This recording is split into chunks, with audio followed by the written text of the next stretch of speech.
الحمد لله نحمده ونستعينه ونستغفره ونؤمن به ونتوكل عليه ونعوذ بالله من شرور أنفسنا ومن سيئات أعمالنا من يهده الله فلا مضل له ومن يضلل فلا هادي له وأشهد أن لا إله إلا الله وحده لا شريك له وأشهد أن محمدا عبده ورسوله اللهم صل على سيدنا محمد وعلى آله وأصحابه وبارك وسلم اللهم صل على محمد وعلى آل محمد كما صليت على إبراهيم وعلى آل إبراهيم إنك حميد مجيد اللهم بارك على محمد وعلى آل محمد كما باركت على إبراهيم وعلى آل إبراهيم إنك حميد مجيد أما بعد فأعوذ بالله من الشيطان الرجيم بسم الله الرحمن الرحيم واعبد ربك حتى يأتيك اليقين সম্মানিত মুসল্লিয়ানে কেরাম, আল্লাহ রাব্বুল আলামিনের লাখ শুকর যে আল্লাহ তাআলা আমাদেরকে রমজানুল মুবারকের একটি মাস দান করেছেন এবং রমজানের শেষে ঈদ পালন করে যথারীতি আল্লাহর ইবাদতের জন্য আল্লাহ রাব্বুল আলামিনের ঘরে আবার আমাদেরকে ফিরে আসার তৌফিক দান করেছেন। আলহামদুলিল্লাহ। এখানে একটি সৌভাগ্যের বিষয়, নিজের মধ্যে এটা সুসংবাদ গ্রহণ করার মতো একটি জিনিস যে আল্লাহ তাআলা আমাদেরকে পুনরায় তৌফিক দান করেছেন। সালাফরা আল্লাহ ওলিরা আল্লাহ বান্দারা বলেছেন, কোন একটি ইবাদত কবুল হওয়ার আলামত কি? আমি যে কাজটা করলাম এটা আল্লাহর কাছে কবুল হয়েছে, এটা আমি কিছু একটা আশ্বাস মনের মধ্যে আশা কেমনে করব, কেমনে বুঝতে পারবো যে হয়তো আমার ইবাদতটি কবুল হয়ে গেছে। এটা আল্লাহর বান্দারা বলতেছেন এটার একটি আলামত হলো সেম ইবাদত আবার করার তৌফিক হয়ে যাওয়া, এটা আগেরটা কবুল হওয়ার আলামত। যদি আল্লাহ তাআলা আগেরটা কবুল করেন তাহলে আল্লাহ আবার তৌফিক দিবেন। আর আল্লাহ কবুল কাদের থেকে করেন? বলতেছে ইন্নামা ইয়াতাকাব্বালুল্লাহু মিনাল মুত্তাকিন। আল্লাহ তাআলা ওই সমস্ত বান্দাদের ইবাদত, কথাবার্তা, আমাল, আখলাক এগুলো কবুল করেন কাদের? যারা মুত্তাকি, যারা পরহেজগার, যারা নিজেরা অহংকার থেকে বাঁচে, লোক দেখানো উদ্দেশ্য থেকে বাঁচে এবং ইখলাসের বিপরীত যতগুলি বিষয় সবগুলো থেকে বাঁচিয়ে আল্লাহর ইবাদত, শুধু আল্লাহকে রাজি খুশি করার জন্য ইবাদত করি, তাদেরটাই আল্লাহ কবুল করেন। এই জন্যই হযরত আলী রাদিয়াল্লাহু তাআলা এটা প্রসিদ্ধ কথা যে ইবাদত বেশি করার চেয়ে ইবাদত কবুল হওয়ার চিন্তা বেশি হতে হবে। হইল কিনা, যা করলাম এটা আছে কিনা। কারণ অনেক কিছু করে যদি কিছুই না থাকে এটা কোনো লাভ নাই। আর যা করলাম তাও যদি থাকে আল্লাহ তাআলা এটা দিয়েও হয়তো পার করে দিবেন। এটা হলো ইখলাসের সহিত করতে হবে।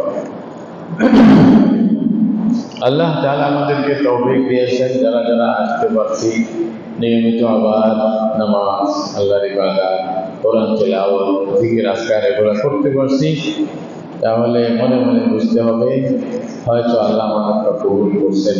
আবার এটার উপরে অহংকার করা চলবে না, এটার উপরে আবার নিজেকে আত্মতুষ্টি হয়, নিজেকে অনেক বড় কিছু মনে করা, এটা চলবে না। বরং তো কি করতে হবে, এটার উপরে ভিত্তি করে আমাকে আপনাকে ভবিষ্যতের দিকে চলে যাওয়ার জন্য, আরো সামনের দিকে এগিয়ে যাওয়ার জন্য চেষ্টা করতে হবে। এটা যেন অনবরত আমরা করতে পারি, এটার মধ্যে যেন বেকার না ঘটে। আল্লাহর শুকরিয়া আদায় করতে হবে যে আল্লাহ তুমি তৌফিক দিয়েছ বিদায় আমার পক্ষে সম্ভব হয়েছে, না হয়তো আল্লাহ তোমার তৌফিক না হলে আমার মতো বান্দা এগুলা করতে পারে না। কারণ আমার চেয়ে সর্বদিক থেকে শ্রেষ্ঠ অনেক বান্দারা বসে আছে, তাদের তৌফিক হচ্ছে না। অনেক আছে আমাদের থেকে পয়সার মধ্যে অনেক উপরে, সামাজিক মান সম্মানের ব্যাপারে অনেক উপরে, শারীরিক গঠনে অনেক উপরে, অনেক শ্রেষ্ঠ, কিন্তু আল্লাহ তাআলা ওদেরকে নিজের ঘরে এসে যেটা সেজদা দেওয়ার তৌফিক আল্লাহ দেন নাই।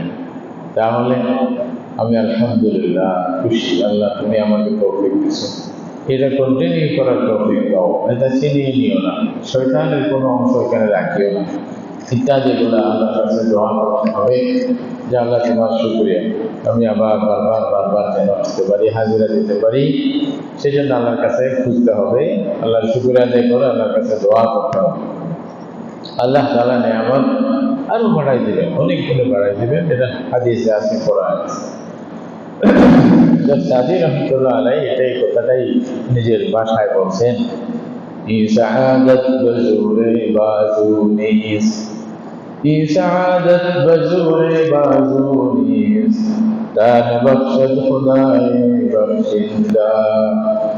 আসলে আল্লাহর ওলি ছিলেন হযরত সাদি রহমতুল্লাহ আলাই, তাজুল আউলিয়া অনেক বড় বুজুর্গ ব্যক্তি, অনেক চিন্তা ভাবনা ইসলামের জন্য, হিকমতের বিহু, এত সুন্দর সুন্দর কথা বলতেন, উম্মতকে হেদায়াত নসিহত করছেন বলার মতো না। উনি বলতেছেন এই যে ইবাদতের তৌফিক হয়ে গেছে, তুমি ঘর থেকে মসজিদ পর্যন্ত আসতে পারছো, আল্লাহর সামনে মাথা নত করতে পারতেছো, সেজদা দিতে পারতেছো, এইটা তোমার বাহু বলে নয়, তোমার শক্তি আছে বলে নয়, শুধু আল্লাহর রহমত এবং দয়া আছে বলে আশীর্বাদ হতে পারতাম, এটা আল্লাহর রহমত। সেই জন্য এটাই আমাদের বুঝতে হবে, এটাই বুঝতে হবে যে আল্লাহ তোমার অনেক শুকরিয়া, আমাকে তৌফিক দান করছে। তো দোয়া করতে হবে আমার এই সমস্ত ভাইয়েরা এখনো বুঝতেছে না, আল্লাহ তুমি তাদেরকে হেদায়েত দাও, তারাও যেন তোমার বান্দা হিসেবে নিজেকে কবুল করাতে পারে, এই দোয়া করতে হবে। এবং রমজানুল মুবারকের শেষে মুসলমানদের জন্য এটা একটা আরেকটা বিষয় হলো চিন্তার বিষয়। রমজান মানি এই নয় যে আমরা সব কিছু যা করার দরকার ছিল করে ফেলছি, এখন সব দায়িত্ব মুক্ত, এখন সব শেষ, এরকম কিছু নয়। মানুষের যে জীবন আল্লাহ তাআলা দান করেন, এই যে 60 বছর 70 বছর যে জীবনটা দান করেন, এই জীবনটা হলো একটা মানে রুটিনের মতো, নিয়মিত রুটিনের মতো, যেটা চলতেই থাকবে যতক্ষণ পর্যন্ত শ্বাস বন্ধ হবে না। যখন শ্বাস বন্ধ হবে তখন কাজ বন্ধ, অটোমেটিক আল্লাহর পক্ষ থেকে এই মেশিন বন্ধ হয়ে যাবে, আর এই মেশিনের কোনো দায়িত্ব থাকবে না। যতদিন বন্ধ হয় নাই ততদিন দায়িত্ব আছেই আছে। খানা যখন মানুষ নিয়মিত না খেলে শরীর নষ্ট হয়ে যায়, আমলও যদি না থাকে ইমান নষ্ট হওয়ার অনেক সম্ভাবনা থাকে। আস্তে ধীরে গুণে ধরবে, আস্তে ধীরে খেয়ে ফেলবে, ইমানের যেটা স্ট্রাকচার ছিল, যেটা শরীর ছিল, যেটা অস্তিত্ব ছিল, আল্লাহ না করুক যেটা বিলীন হয়ে যাবে। আমি না করতে সব একেবারে একটার উপর একটা মানে এই যে গুনাহ এবং এভাবে অবহেলার স্তূপ যখন আমার উপর জীবনে আসবে, তখন নিজেকে হারিয়ে পাবো না, ইমান কোথায় তা জানাও যাবে না। এরকমও হতে পারে, আল্লাহ না করুক। এটাই কোরআন বলছে, ওয়ালাকাদ যারা'না লিজাহান্নামা কাসীরাম মিনাল জিন্নি ওয়াল ইনস। আল্লাহ বলতেছেন, আমি জাহান্নামের জন্য কতগুলি মানুষ সৃষ্টি করেছি, ইনসান জিন থেকে। অর্থাৎ সৃষ্টি যে করেছে সবাইকে সমানভাবেই, যথা নিয়মে, কিন্তু এদের পরিণতি হয়ে গেছে জাহান্নাম। কিসের কারণে? কাজের কারণে, তাদের আমল আখলাক ঈমানের কারণে এটা পরিণতিটা হয়েছে জাহান্নাম। কারা? লাহুম কুলুবুন লা ইয়াফকাহুনা বিহা। আল্লাহ বলছেন এদের অন্তর আছে, অন্তর নাই যে তা না, কিন্তু এই অন্তর দিয়ে কিছু বুঝে না, বুঝার মতো শক্তি আল্লাহ তাদেরকে দেন নাই, এটা লোক হয়ে গেছে, বুঝে না। হাজার কিছু বলেন, বুঝবে না। গরু ছাগলকে যতই বুঝান মানবে, শুনে তো নাকি? শোনে না, কান দিয়ে শুনে না, কিন্তু এই শোনা না শোনার মানে না, যেটা যেই শোনার পরে মানবে না, এই শোনা না শোনা সেই কোনো ফরক নেই। তো গরুকে যদি বলে সেদিকে জায়গা সে যাবে, তো মানুষ যদি এটা শোনার পরে উল্টা করে, গরু আর ছাগল মানুষের মধ্যে কি পার্থক্য হইল? এটাই আল্লাহ বলতেছেন, লাহুম কুলুবুন লা ইয়াফকাহুনা বিহা ওয়া লাহুম আ'য়ুনুন লা ইউবসিরুনা বিহা। চোখ আছে, দেখে না। চোখ আছে, দেখে না মানে চোখ থাকলেও অন্ধ, আমরা বলি। সব কিছু দেখে শুনে তুমি অন্ধর মতো কাজ করতেছো। দেখলে তো ভালো খারাপ চিহ্ন করে এটা খারাপ থেকে বাঁচা দরকার, ভালো দিকে যাওয়া দরকার। অথচ তুমি দেখে শুনে খারাপের দিকে যাচ্ছ, তাহলে চোখটা দিলেও অন্ধ। ওয়ালাহুম আ'য়ুনুন লা ইউবসিরুনা বিহা ওয়ালাহুম আযানুন লা ইয়াসমাউনা বিহা। স্বাভাবিক এই তিনটা জিনিস দিয়ে আমরা যে কিছু পার্থক্য করি, মানুষ এবং অমানুষের মধ্যে পার্থক্য হয়। চোখে দেখছি, অন্তর দিয়া বুঝতেছি, কান দিয়া শুনতেছি, শুনে দেখে বুঝে কাজ করা দরকার। কিন্তু এটা না করলে তার মধ্যে মানবতা আছে বলে, মনুষ্যত্ব আছে বলে বলা যায়। তখন বলতেছে ওয়ালাহুম আযানুন লা ইয়াসমাউনা বিহা। কান আছে কিন্তু শুনে না, কান আছে শুনে না, চোখ আছে দেখে না, অন্তর আছে বুঝে না।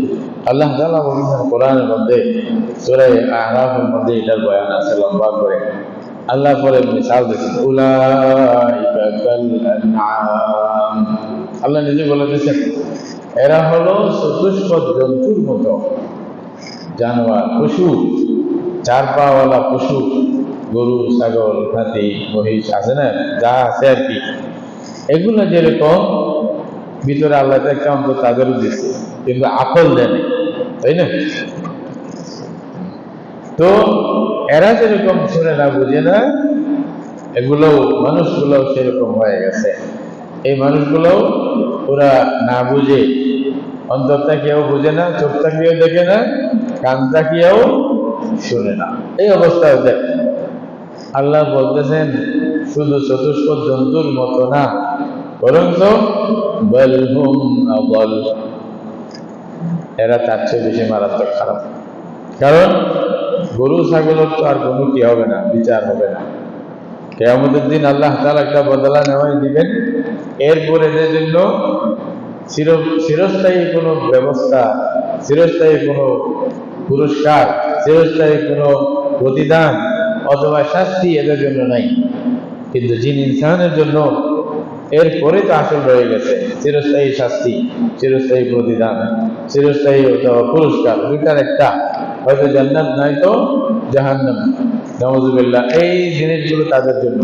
তা আল্লাহ বলতেছেন এরা চতুষ্পদ জন্তুর চেয়ে আরো মারাত্মক খারাপ।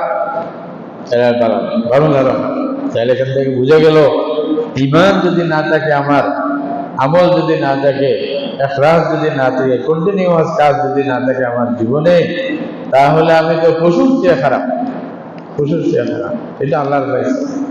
আল্লাহ তাআলা নিজেই তো বলতেছেন, আমরা যদিও বা আজকে দুনিয়ার চাকচিক্যের জন্য সবকিছু দুনিয়া দুনিয়া দুনিয়া, এটার জন্যই সবকিছুকে প্রাধান্য দিচ্ছি দুনিয়ার দিকে দেখে, অথচ আল্লাহর কাছে এগুলোর কোনো মূল্য নেই। দুনিয়ার সারা দুনিয়ার মালিক হয়ে যা, কোনো মূল্য নেই। এক পয়সার মূল্য নেই আল্লাহর কাছে।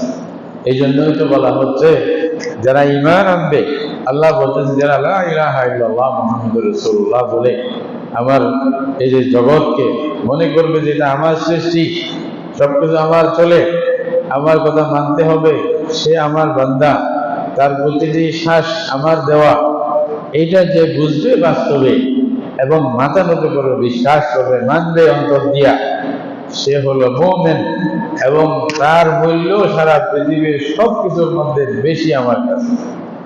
আর যদি তার মধ্যে এই বুঝ না থাকে, ঈমান যদি না থাকে, আমার প্রতি তার যদি কৃতজ্ঞতা না থাকে এবং সে যদি আমার নাফরমানি করে, আমার নিয়ামত ভোগ করে, আমার বিরুদ্ধে যায় সবসময়, কোনো তোয়াক্কা করে না, এটার কোনো পাত্তা দেয় না, নাউযুবিল্লাহ, তাহলে তার মূল্য আমার কাছে পৃথিবীর সবকিছুর চেয়ে বেশি খারাপ, নিকৃষ্ট। সে আমার কাছে তার কোনো মূল্য নেই।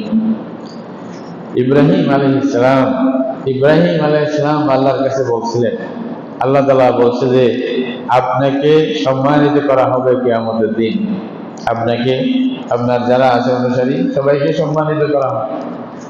ইব্রাহিম আলাইহিস সালাম আল্লাহকে বললেন যে আল্লাহ, আপনি তো বলছেন আমাকে আমার সবাইকে সম্মানিত করবেন, এখন আমার বাপ যদি সবাই সামনে জাহান্নামে যায়, তো জাহান্নামে যাবে যেহেতু সে ঈমান আনে নাই। আমি অনেক চেষ্টা করছি তাকে বোঝানোর জন্য, আল্লাহ তাকে বুঝাইতে পারে নাই। শেষ পর্যন্ত সে আমাকে বলল এই বুঝাবুঝি বাদ দিয়া যাও, না তো পাথর মারবো। তো হযরত ইব্রাহিম আলাইহিস সালাম সালামুন আলাইকা আস্তাগফিরু লাকা রাব্বি ইন্নাহু কানা বি হাফিয়া, আমার আর কোনো উপায় নেই, তোমার জন্য দোয়া করবো, আর কি করা, যে আল্লাহ তোমাকে যদি আল্লাহ চায় ফিরাই দেবে। তখন আল্লাহ তাআলা বললেন, ইব্রাহিম তোমার বাবার জন্য আর দোয়া করা যাবে না, যেহেতু সে মুসলমান নয়, সে অমুসলিম, সে মুশরিক অবস্থায় মারা যাবে, ওর জন্য আর দোয়া করা যাবে না। ইব্রাহিম আলাইহিস সালাম আল্লাহর কাছে চাইলেন, বললেন যে আল্লাহ, আমার বাপ যদি সারা পৃথিবীর মানুষের সামনে জাহান্নামী হয়, তাকে যদি জাহান্নামে নিক্ষিপ্ত করেন, তাহলে আমার সম্মান কেমনে হইল? আমাকে অসম্মান হল, আমার কি অসম্মান হলো না? তখন আল্লাহ তাআলা ইব্রাহিম আলাইহিস সালামকে বললেন, ইব্রাহিম বসো। অন্যান্য নবীদের সাথে বসাইছে। যখন সবাই আলাপ করতেছিলেন পরস্পরের মধ্যে, তখন ওদের পাশে দেখলেন যে একটা পশু মরে পচে গেছে। দুর্গন্ধ বাসের জন্য, দুর্গন্ধের জন্য কেউ এখানে টিকতে পারতেছে না, নাক চেপে ধরতেছে সবাই বলতেছে এই পশুর ইয়াটা একটু পচা গন্ধ, পশুটা একটু কোথাও ফেলে দাও। তখন ফেরেশতাদের কেউ আসে ওটাকে নিয়ে আগুনে নিক্ষেপ করে দিল। তারপরে বলছে এখন স্বস্তি পাইছি। আল্লাহ তাআলা বললেন, ইব্রাহিম এই যে দুর্গন্ধওয়ালা যে পশুটাকে ফেলে দিল, তোমাদের বৈঠকের কাছ থেকে, এই পাশ থেকে সরাই দিল, তোমার লজ্জা লাগছে? বলছে আল্লাহ, এটা তো আরো সম্মানের কথা, লজ্জা কেন লাগবে? বলছে ওইটাই তোমার বাপ। আল্লাহ, ওইটাই তোমার বাপ, সর্বনিকৃষ্ট পশু। আল্লাহ তাআলা কোরআনে বলছেন, উলাইকা হুম শাররুল বারিয়া। ঈমান যদি না থাকে, বুঝ যদি না থাকে, অন্তরটাকে যদি না বুঝে, চোখটাকে যদি না দেখে, কানটাকে যদি না শুনে, এরা পশুর চেয়েও খারাপ, পশুর চেয়েও খারাপ। আল্লাহ তাআলা বলছেন, ঈমান থেকে যারা মাহরুম হবে, বেঈমান অবস্থায় দুনিয়া থেকে চলে যাবে, শিরক অবস্থায় দুনিয়া থেকে মরবে, ওরা শুকরের থেকে আরো নিকৃষ্ট, শুকরের থেকেও নিকৃষ্ট। আমাদের দেশে শুকরের নিকৃষ্টতা বোঝানোর জন্য গ্রামে একটা কথা আছে, শুকর নামটা নিলে নাকি 4 দিন নাকি 40 দিন নামাজ কবুল হয় না, একটা কথা বলেন। যদিও বা ঠিক না, কিন্তু বলে এটা নিকৃষ্ট হওয়ার কারণে, ঘৃণাটা বেশি করে বোঝানোর কারণে বলে, আর কিছু না। তাহলে সেরকম পশুর থেকে আরো মারাত্মক খারাপ হলো এই মানুষের লেবাসদারি, মানে পশু, মানুষের সুরত আকৃতিদারি পশু, যাদের অন্তরে ঈমান নাই, শিরক ভর্তি, এরা আল্লাহর কাছে এত বেশি নিকৃষ্ট।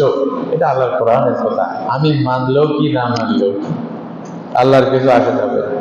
দুদিন পরে আমি নিজেই বুঝবো কিনা, এটাই তো দুনিয়া। আল্লাহ তাআলা যতক্ষণ দেন, যতক্ষণ চাবি ধরেন না, ততক্ষণ আমরা মনে করি সবকিছু আমার কাছে। যখন ধরেন মিনিটের মধ্যে সব শেষ। আচ্ছা হাইরে, এই কি হয়ে গেল, এই কি হয়ে গেল, এটা আল্লাহ জানে, তুমি কি জানো, তাই না? এটা যুগে যুগে আল্লাহ রাব্বুল আলামিন যখন করছে, ইন্না বাতশা রাব্বিকা লাশাদীদ, ফিরআউনকে বলছে যে হ্যাঁ, আল্লাহ ধরা অনেক কঠিন। কওম যারা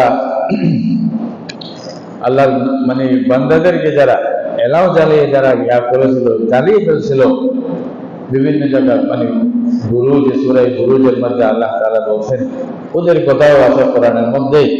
তাহলে আমাদের বুঝতে হবে আল্লাহ তাআলা যুগে যুগে যখন দরকার হয় তখন ধরবেন, যখন ধরবেন আর ছাড়বেন না। সে যেই হোক, নমরুদ হোক, ফিরআউন হোক, হামান হোক, সাদ্দাত হোক, পৃথিবীর যত যত ঐতিহাসিক কাফের মুশরিক ধ্বংস করে দিয়েছে।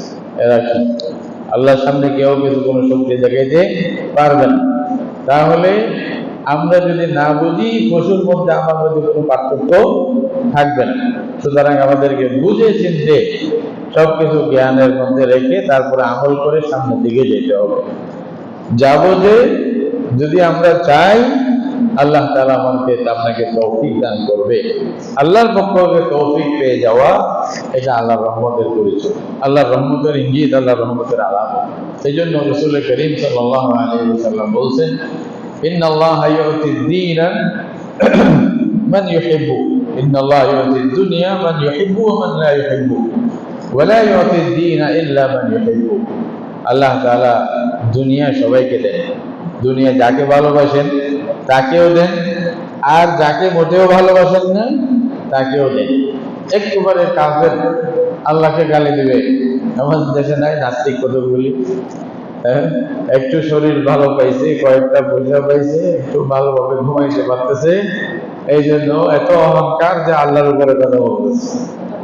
আল্লাহ তাআলা যদি তার শরীরের ভিতরে যতগুলি রগ পরিচালনা করছে, সেই গাধা এটা বুঝে নেই, একটা রগ চেঞ্জ করে দিলে 12টা বাজে যাবে। হ্যাঁ, একটা নাট এদিক সেদিক হয়ে গেলে হাসপাতালে দৌড়তে দৌড়তে কিয়ামত হয়ে যাবে। ওরে গাধা, তুই এতটুকু তো বুঝ নাই তোর মধ্যে, এগুলো ঠিক খেয়ে রাখছে, এটা খেয়ে রাখছে আল্লাহ রাখছে। আল্লাহ যদি না চাইতেন তাও রাখতেন। তোমার 14 গোষ্ঠীর খবর আছে কয়টা রব এখানে আল্লাহ তাআলা চালু করছে এই চোখ দিয়ে দেখার জন্য। এটার মধ্যে কত হাজার হাজার পাওয়ারের ভল আল্লাহ তাআলা ফিট করছে।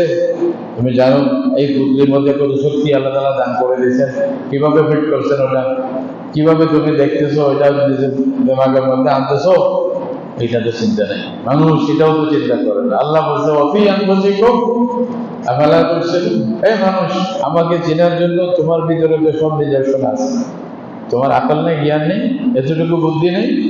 হ্যাঁ, এতটুকু চিন্তা করে দেখতে পারো না? চিন্তা করলে তো বিরাট সমুদ্র, মানে এটা অথায় সমুদ্র, এটা কুল কিনারা ছাড়া এত কিছু নিদর্শন আল্লাহ নিজের মধ্যেও দিয়ে দিচ্ছে। কিন্তু সেই মানুষ নাস্তিক গোষ্ঠী কতগুলি, এরা একটু আরাম পেয়ে আল্লাহকে ভুলে যায়, নাউযুবিল্লাহ, আল্লাহর উপরে কথা বলতে থাকে, তাই না? কিন্তু আল্লাহ তাআলা যদি একটু ধরে তাহলে তুমি তোমার সব শেষ, এখানে তো বন্ধ।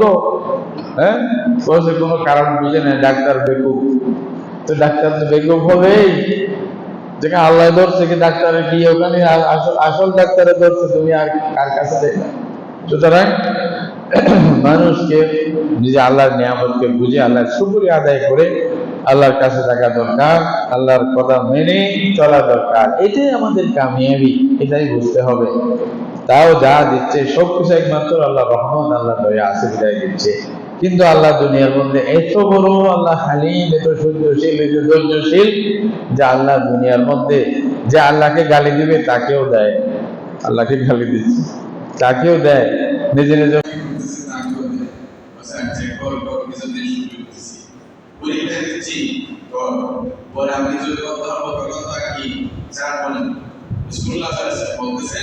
আল্লাহ তাআলা দুনিয়া সবাইকে দান করেন। ইন্নাল্লাহা ইউতিদ দুনিয়া মান ইউহিব্বু ওয়া মান লা ইউহিব্বু ওয়া লা ইউতিদ দীনা ইল্লা মান ইউহিব্বু। দ্বীন শুধু তাদেরকে দান করবে যাকে আল্লাহ ভালোবাসেন। তাহলে ভাই, আমি যদি অট্টালিকার মালিক হই, এটা পরিচয় নয়, এটা নিদর্শন নয় যে আল্লাহ আমাকে ভালোবাসেন। আমি যদি রাজা হয়ে যাই, এটা এটা নিদর্শন নয় যে আল্লাহ আমাকে ভালোবাসে। আমি যদি মন্ত্রী হয়ে যাই, এটা নিদর্শন নয় যে আল্লাহ আমাকে ভালোবাসে। কিন্তু এটা একটা ঠিক, যদি কোনো মুসলিমকে আল্লাহ পথ দেয়, তাহলে তাকে সুবিধা আদায় করতে হবে আল্লাহ, এবং এটা হক আদায় করতে হবে, চেষ্টা করতে হবে, আল্লাহ তার জন্য বদলে দেবে। এটা ভিন্ন জিনিস। তবে দুনিয়া পেয়ে যাওয়া, এটা মনে করা যাবে না যে আল্লাহ আমাকে ভালোবাসে, তাহলে ওকে কেটে দিলেন, কেন মন্ত্রী বানালেন, কেন এই করলেন না। দুনিয়ার পথ, দুনিয়ার মান মর্যাদা, দুনিয়ার সম্পদ, দুনিয়ার যা কিছু, এগুলা আসে হওয়া অর্জন হওয়া আল্লাহর প্রিয় হওয়ার আলামত নয়। স্পষ্ট আল্লাহ তাআলা বলেন, فأما الإنسان إذا ما ابتلاه ربه فأكرمه ونعمه فيقول ربي أكرمن। মানুষ কি করে? সূরা ফাজর আল্লাহ বলতেছে মানুষকে যখন আল্লাহ পরীক্ষা করে, فأما الإنسان إذا ما ابتلاه ربه, মানুষের রব যখন মানুষকে পরীক্ষা করে, فأكرمه ونعمه, তাকে সম্মান দেয়, তাকে নিয়ামত দেয়, পদ মর্যাদা দিয়ে দিয়েছে, এবং টাকা পয়সা, তোমাদের টাকা পয়সা হয়ে গেছে, কোনো সমস্যা নেই, তখন এই বান্দা কি বলে? ويقول ربي أكرمن, বলছে মাশাআল্লাহ আল্লাহ রাজি হয়ে গেছে, এমনি জানি যেদিকে যাই সেদিকে চলে যায়। হ্যাঁ, মাটিতে হাত দিলে স্বর্ণ হয়ে যায়, বলি না, মাটিতে হাত দিলে স্বর্ণ হয়ে গেছে, এটা বলুন করছে আল্লাহ রাজি হয়ে গেছে।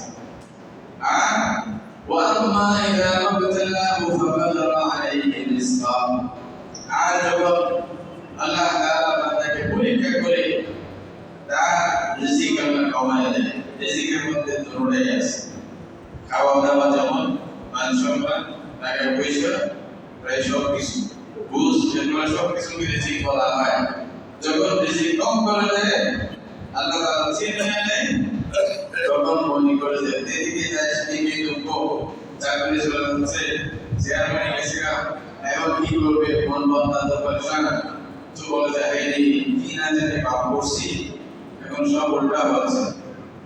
এই বিচার আমরা করি, আল্লাহ তাআলা বান্দাদের বিচার এরকম।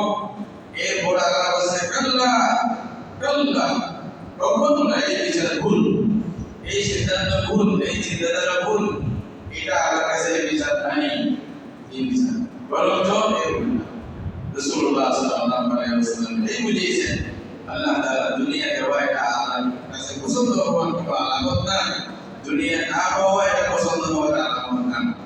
দুনিয়ার মধ্যে সবচেয়ে বেশি গরিব ছিলেন নবীরা, বলেন হযরত সুলাইমান আলাইহিস সালাম ছাড়া কোন নবী ছিলেন এত বড় ধনী? বারবার দিলেও তাদের কাছে রাখছিলেন, এরকম আছে কেউ? নবীদেরকে কিছু আসলে সাথে সাথে নিজের হাত থেকে তৈরি করা হতো, আবার বন্ধুদেরকে দিয়ে দিতেন। রাসূলুল্লাহ সাল্লাল্লাহু আলাইহি ওয়াসাল্লাম যা পাইতেন সাথে সাথে দিয়ে দিতেন, নিজের জন্য দোয়া করতেন, আল্লাহ গরিবদের সাথে রাখেন। আল্লাহুম্মা আহইনি মিসকিনান ওয়া আমিতনি মিসকিনান ওয়াহশুরনি ফি যুমরাতিল মাসাকিন। দোয়া করতেছে, আল্লাহ গরিব নিঃস্বদের সাথে থাকো, গরিব হিসাবে জীবনযাপন করার তৌফিক দাও, গরিব হিসাবে মৃত্যু বরণ করার তৌফিক দাও।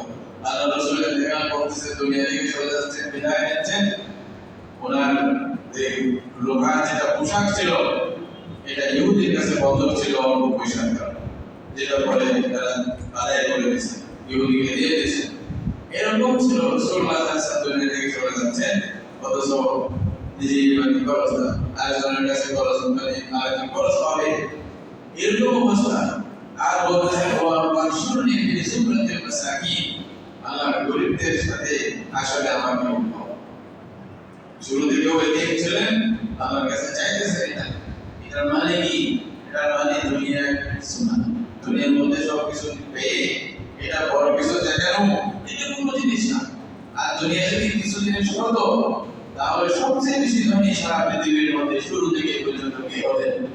মুহাম্মদ রাসূলুল্লাহ সাল্লাল্লাহু আলাইহি ওয়াসাল্লাম। শুধু চাইছিলেন যে আজওয়াজে মুতাহারাতের ঘটনার প্রেক্ষিতে, আমার মায়ের ঘটনার প্রেক্ষিতে রাসূলুল্লাহ সাল্লাল্লাহু আলাইহি ওয়াসাল্লাম বলেন, আয়েশা যদি চাও আল্লাহর কাছে বলে মদিনার পাহাড়গুলোকে স্বর্ণ বানায় দেব তোমার পিছনে ঘুরবে, যাও। পাহাড়গুলোকে স্বর্ণ বানায় দেব পিছনে ঘুরবে, এটা কি যাও? মনে হচ্ছে না মানে আমরা আল্লাহ কোরআন রাসূল কিছু এরা তো এরকম ছিল, আল্লাহ তাআলা তৈরি করেছিলেন। তাফসীরের মধ্যে আমার বান্দারা দেখতেছেন রাসূলের এতটুকু আকাঙ্ক্ষা আল্লাহ তাআলা ওই পাহাড়গুলোকে স্বর্ণ বানিয়ে দিয়েছে।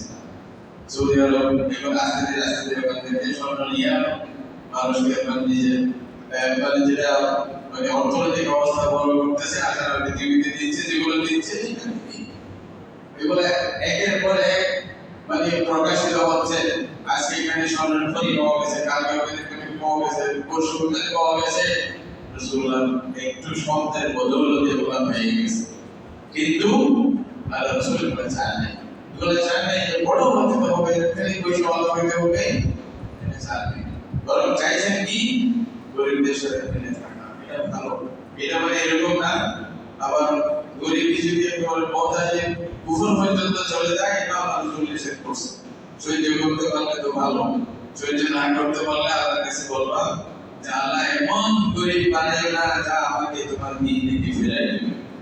গুরবত যদি তো বিষয় হয়, গরিব নিচে তো বিষয় হয় যে এটা আমাকে ঈমান আকীদা সব কিছু থেকে দূরে সরাই দেবে, এটা থেকে আবার বাঁচতে হবে। আল্লাহ রাসূল কানা চাইছে আল্লাহুম্মা ইন্নী আউযু বিকা মিনাল ফাকরি ওয়াল মুহতাজ হওয়া থেকে, একেবারে অর্থে মুহতাজ হয়ে গেলাম, আল্লাহকে ভুলে গেলাম, নাউযুবিল্লাহ। কাজা ফকর মানে কোনো কুফর, আল্লাহ রাসূল বলছে এটা সবার জন্য না। তো সুতরাং বলতে পারে আমি বড় কিছু ঘটে না আমাদের না তাহলে আফসোসের বিষয় নেই, কিন্তু আমি যদি দ্বীনের তৌফিক হয়ে যায়, আমাকে যদি আল্লাহ তাআলা বাসকে নামাজের তৌফিক দেয়, আকীদাটা মজবুত আকীদা যদি আল্লাহ আমাদের সৃষ্টি করে, এই তৌফিকটা যদি হয়, কোরআন প্রতি কোরআন পড়ার যদি পরিবেশ হয়, এবং যতটুকু পারি এই ওলামাদের মজলিসে বসার জন্য আমার তৌফিক হয়, জুমার মধ্যে আসার যদি তৌফিক হয়, মসজিদের দরসগুলোতে বসার যদি তৌফিক হয়, আল্লাহ অনেক বড় পাইছি আলহামদুলিল্লাহ। এটাই বলা দরকার। এইটাই হলো আল্লাহ তাআলা আপনাকে আমাকে ভালোবাসেন, এটার পরিচয়। রাসূলুল্লাহ বলেন তোমার যদি ভালো কাজের তৌফিক হয় তাহলে আল্লাহ তোমাকে ভালোবাসেন, এটা বলতে পারো। আর যদি দুনিয়ার তৌফিক হয়, আল্লাহ তোমাকে ভালোবাসেন বলে বলার কোনো সুযোগ নাই। তাহলে ভাই এটাই পার্থক্য হয়ে যাচ্ছে। ভালো হোক, ছোট হোক, বড় হোক, গরিব হোক, ধনী হোক, যদি নামাজের তৌফিক হয় আল্লাহ তাকে ভালোবাসেন, দুনিয়ার কোনো ভেদ না। আর যদি দুনিয়ার দ্বীনের তৌফিক হচ্ছে না, তাহলে মনে করতে হবে নাউযুবিল্লাহ, আমি তো আল্লাহর ভালোবাসা থেকে দূরে চলে গেলাম। অনেক সময় আল্লাহর বান্দারা আছে যারা পয়সা থাকুক না থাকুক উভয় অবস্থায় আল্লাহকে পছন্দ করে আল্লাহর দ্বীনের দিকে আসে, পয়সা থাকলেও আসে। কথার কথা একজন গরিব মানুষ চেষ্টা করতেছে, আর যদি কুড়ি করে আসে চেষ্টা করতেছে। যদি বদল আল্লাহর বান্দা কুড়ি করে হয়ে চেষ্টা করে, বাড়ির গুরুত্ব বেশি না। চেষ্টা আসতে বলতো দুনিয়া এসে পয়সা আছে আমি চলে যাবো, ও আগে আসছে আল্লাহ তোমার বান্দা, টাকা পয়সা এখন আছে এখন যাবে, এটা কোনো বিষয় না। হ্যাঁ, তাহলে তার অন্তর আল্লাহর দিকে, অন্তর আল্লাহর দিকে রুজু হওয়া, এটা বড় বিষয়। টাকা আছে নাই, দুনিয়ার সম্পদ আছে নাই, মান মর্যাদা আছে নাই, এটা বড় কিছু না। আমি রাজা হলাম কিনা এটা বড় কথা না, আমি আল্লাহর বান্দা হতে পারলাম কিনা এটা প্রথমে কথা, এটা প্রথমে কথা। এরপর আপনার অবস্থা যাই হোক পছন্দ নেই। আর যদি আল্লাহর দিকে আসতে না পারি, অন্তর যদি রুজু না হয়, তাহলে আমাদের যাই হোক আমার জন্য সবচেয়ে খারাপ, বেঁচে খারাপ কিছু। এই সম্পদ আমার জন্য জাহান্নাম, এই নাম আমার জন্য জাহান্নাম, এই পদ আমার জন্য জাহান্নাম, যদি আমি আল্লাহর বান্দা হতে না পারি। তাহলে আসল প্রথম প্রশ্ন হচ্ছে আমি আল্লাহর পছন্দনীয় বান্দা হতে পারলাম কিনা।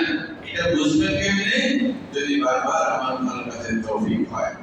এজন্য বলতেছে ওলামায়ে কেরাম বলতেছেন, আপনি নামাজ পড়ার পরে আরেকটা নামাজের যদি তৌফিক হয়, মনে করবেন আগেরটা কবুল হয়েছে, মনে করবেন আগেরটা কবুল হয়েছে। একটা রোজা রাখার পরে আরেকটা রোজা যদি তৌফিক হয়, মনে করবেন আগেরটা আল্লাহ কবুল করছে, তাহলে আল্লাহ আপনার সাথে তৌফিক দান করছে।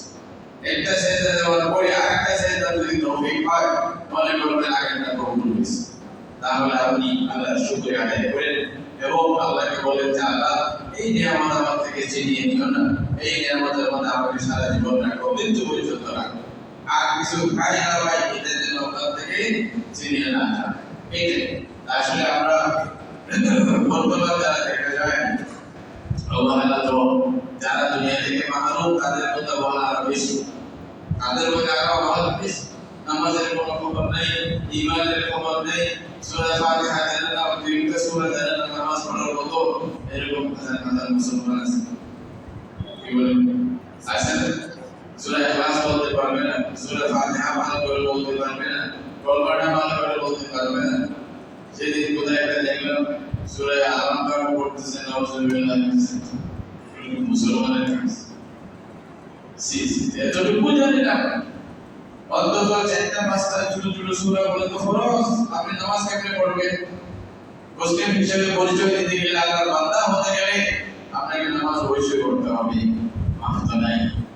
আমরা মনে করি অনেকদিন পয়সা টয়সা থাকলে নামাজ যা কথা হয়েছে ওরা কাফারা দিয়ে দিল। আমার কাছে একটা কথা আছে, হুজুর আমার মা মারা গেছে, আমার বাপ মারা গেছে, ভাই মারা গেছে, নামাজের কাফারা কথা একটু হিসাব করেন তো। আরে ভাই, যদি নামাজের কাফারা হিসাব করে দেওয়া যায় তো 15 লোকেরা কেউ নামাজ পড়তো না, দরকার কি? হিসাব করে বসে দিয়ে দিলাম আর নামাজ পড়তে হবে। আল্লাহ এটা চায়? বলেন আল্লাহ এটা চায়? আল্লাহ এটা চায় তুমি কোটি কোটি দুনিয়ার মালিক, তুমি আল্লাহর কাছে নত হও, আল্লাহ বান্দা। এটাই দেখতে চায় আল্লাহ তাআলা। আল্লাহর কাছে টাকা যাবে নাকি? টাকা এটা তো আল্লাহই দিয়েছে। রাসূলুল্লাহ সাল্লাল্লাহু আলাইহি ওয়াসাল্লাম সাফ করে বলেছেন, লা কাফারাতা লাহা ইল্লা সালাত। নামাজের কোনো কাফারা নামাজ ছাড়া হতেই পারে না। নামাজের কাফারা নামাজ ছাড়া হতেই পারে না। কেন? রাসূলুল্লাহ সাল্লাল্লাহু আলাইহি ওয়াসাল্লাম সাফ করে একটু খেয়াল করে বলতেন, মাসালার কথা আসলে বলে নেই। রাসূলুল্লাহ সাল্লাল্লাহু আলাইহি ওয়াসাল্লাম সাফ করে বলেন, নামাজ তুমি দাঁড়িয়ে পড়ো, দাঁড়াইতে না পারলে বসে পড়ো, বসে পড়তে না পারলে শুয়ে পড়ো, শুয়ে পড়তে না পারলে ইশারা করে পড়ো। ইশারা করে পড়তে পারা সেরকম তোমার মধ্যে সুস্থতা পুষ্ট যদি না থাকে তোমার উপরে নামাজই নেই। এরপরে কি কি নিয়ম পাইবে নামাজ কাজা করার জন্য বলেন তো? বলেন। আর বলতেছে যদি অক্টোবরে পড়তে না পারলে যখন মনে আসে, ঘুমাই গেছো অথবা ভুলে গেছো, যখন মনে আসে সাথে সাথে নামাজ পড়ো। এটাই বক্তব্য রাসূলুল্লাহ সাল্লাল্লাহু আলাইহি ওয়াসাল্লাম বলছেন। তাহলে এরপরে নামাজ কাজা করে আমি কাফারা দেওয়ার এই ব্যবস্থা আল্লাহ রাসূল করে গেছেন। কোন সময় বলছেন নাকি এক বছরের নামাজের কাফারা পয়সা হিসেবে দিয়ে দিও? আল্লাহ চাইলে বলতে পারতেন না? রোজার ব্যাপারে তো বলছেন, আল্লাহ নিজেই বলছেন।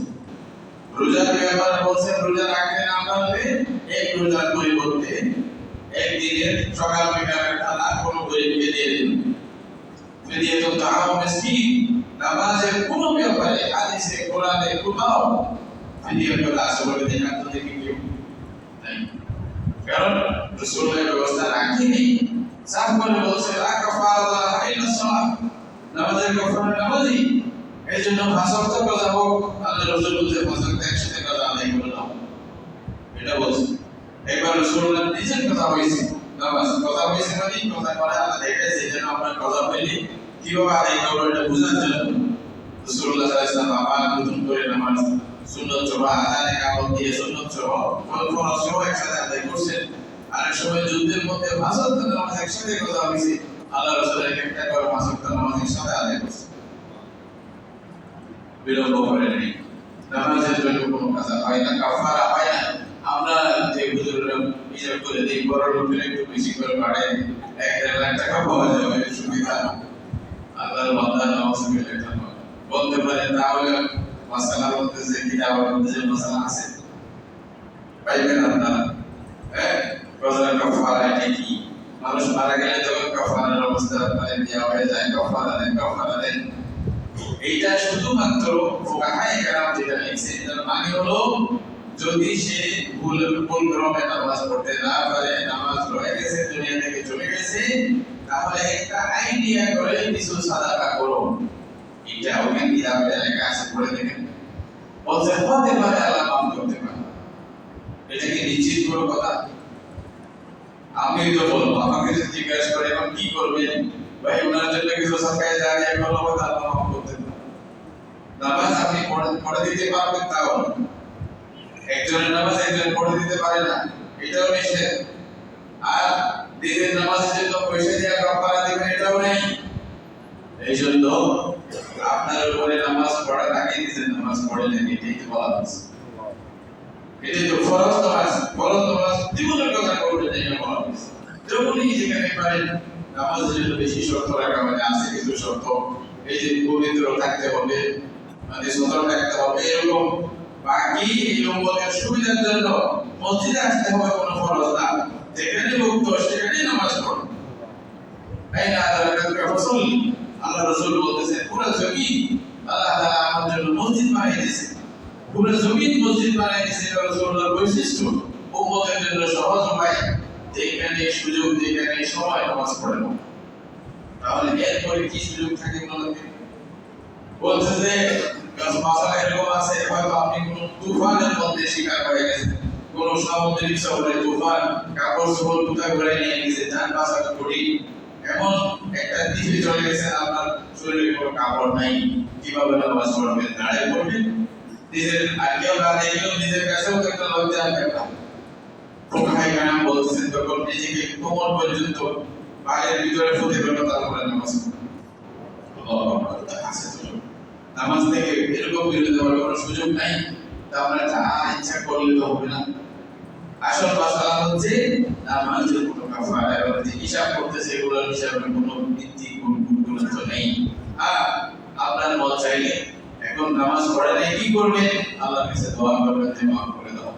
আর ওনার মাফ যেন আল্লাহ তাআলা ওনার দেখে যেন সওয়াবের মাত্রা বাড়িয়ে দেয়, সেই জন্য কিছু সাদাকা করবেন। যদি সাদাকা জারিয়া করেন এটা বেশি ভালো, সাদাকা জারিয়া করলে এটা বেশি ভালো। মহিলাদের জন্য আপনি যদি বিভিন্ন কোরআনের কপি কিনে দেন মসজিদে মক্তবে, যেখানে বাচ্চারা পড়তেছে, সেখানকার বাচ্চারা বিশেষ করে সবসময় কোরআন পড়ে, এটা কত হাজার কোটি বার পড়তেছে হিসাব নেই, এই বারবার ইয়াদ করতেছে। 2 বছর 3 বছর ইয়াদ করার জন্য তাকে কত হাজার বার পড়তে হবে কোনো হিসাব নেই। তাহলে বাচ্চাদেরকে দিতে পারলে এটা বেশি সওয়াব। এই সওয়াব মানে আমি বুদ্ধির কাজ করলাম, কোরআন 10টা বাচ্চাকে কপি দিলাম, ওরা পড়ে, ওরা তাদেরকে পড়াবে, ওরা তাদেরকে সব সওয়াব জারিয়া হিসাবে আপনার কাছে জারিয়ে থাকবে। আর এটা যদি হেফজখানা বানায় দিতে পারেন তাহলে তো ফ্যাক্টরি বানায় দিলেন। আল্লাহ তাআলা আপনাকে দিয়েছেন একটা মাদ্রাসা যদি বানালেন, তাহলে ওখানে খালি দ্বীনের তালিম হবে, আল্লাহ পাক আর রাসূলের কথা হবে, এটাই পড়ানো হবে, এটাই শিক্ষা দেওয়া হবে, জান্নাত কিভাবে যেতে পারেন এটাই জানা দেওয়া হবে।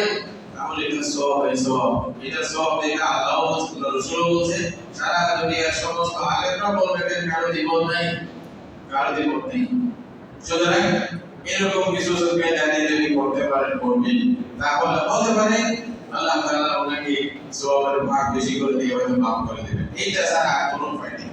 ওলামায়ে কেরাম সাফ করে বলছেন এটা আশা করা যায় আল্লাহ তাকে মাফ করতে পারে, এটা বুঝতে দেওয়ার মানে কাফারা নয়।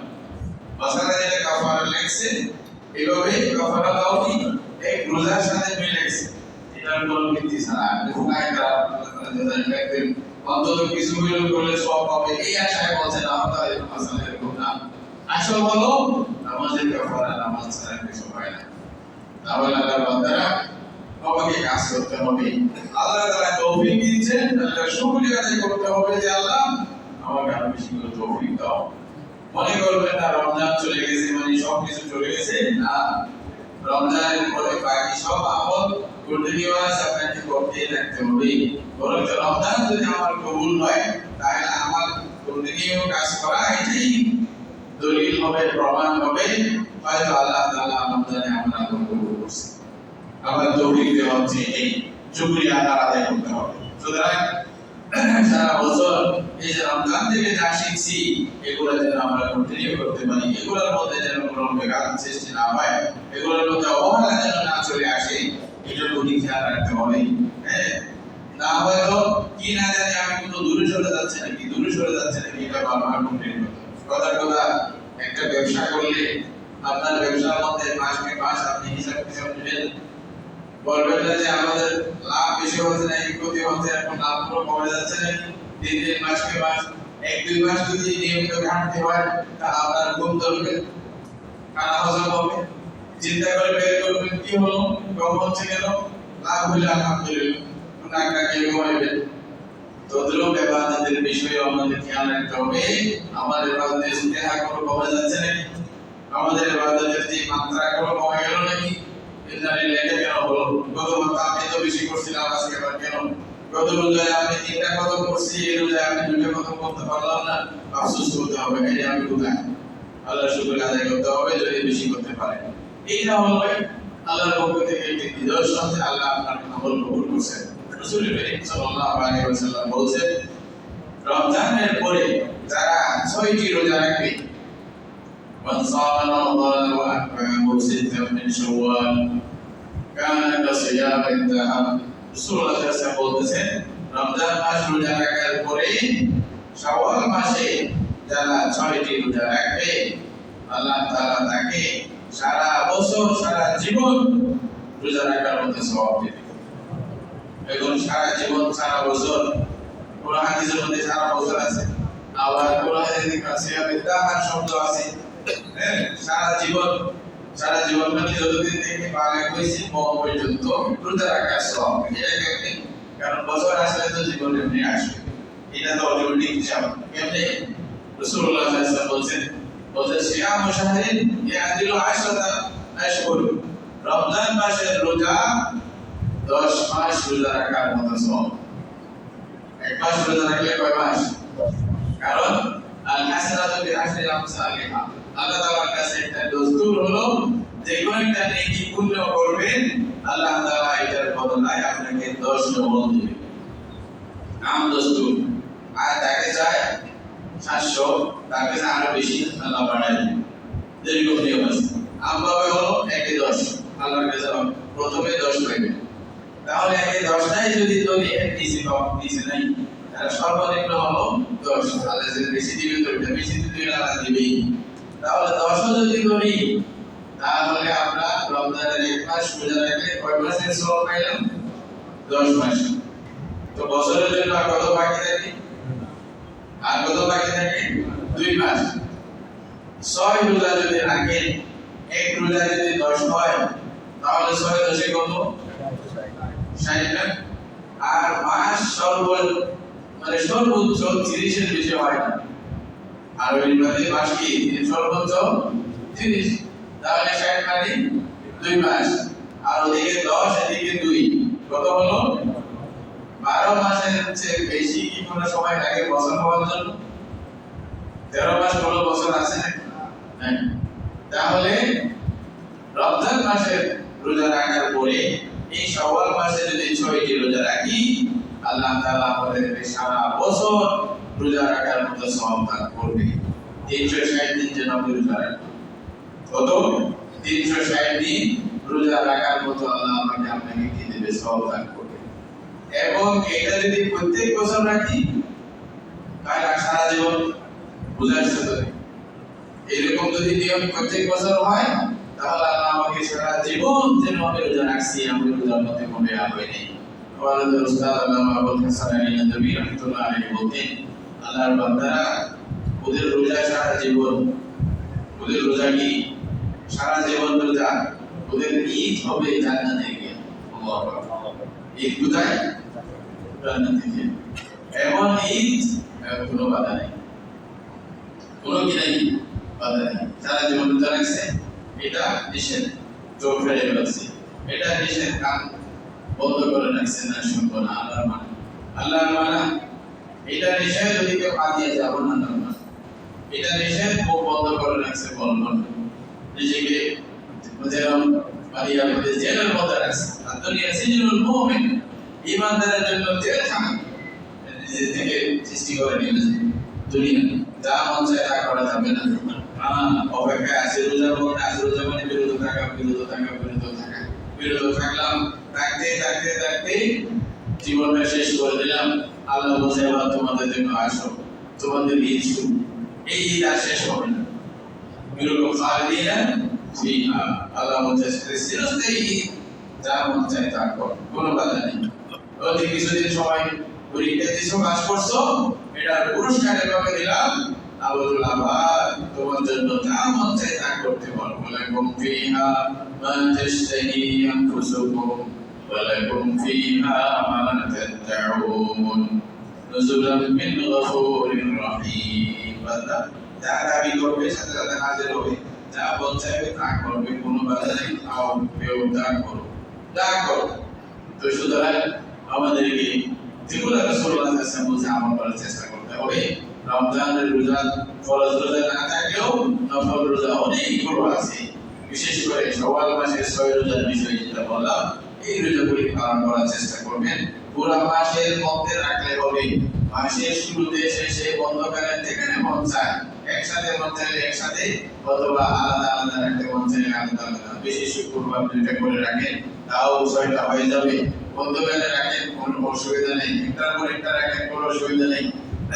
যেমনি রাখেন কোরবান এই মাসের ভিতরে যদি 6টা রোজা রেখে ফেলেন, তাহলে আল্লাহ তাআলা আপনাকে পুরা বছর এবং এই হিসাবে পুরা জীবন রোজা রাখার মতো সওয়াব আল্লাহ তাআলা আপনাকে আমাকে দান করবে।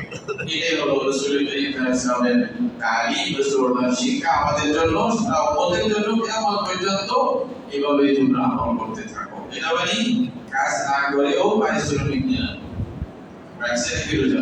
360 রোজা রাখছি, কিন্তু না রাখিও কি ভাই গেল 360 রোজা সওয়াব আজীব প্যাকেজ, আল্লাহর পক্ষ থেকে যে প্যাকেজ দেওয়া হয় এগুলো নিতে পারলে আপনি কামিয়াব, আপনি বড় চালাক, ঠিক না? বড় চালাক মানুষ যারা রাসূলুল্লাহর কথা ধরে আখিরাতের চিন্তা করে আখিরাতকে তৈরি করার জন্য চেষ্টা করে, আর যারা এটা দেখে মানার তারা সবচেয়ে বড় বেকুব দুনিয়া, এর চেয়ে বড় বেকুব আর কেউ নাই। পরে বুঝবেন যখন বুঝ কাজে আসবে। আল্লাহ তাআলা আমাদের সবাইকে বোঝার জন্য, আমল করার জন্য তৌফিক দান করুন। ওয়া আখিরু দাওয়ানা আলহামদুলিল্লাহি।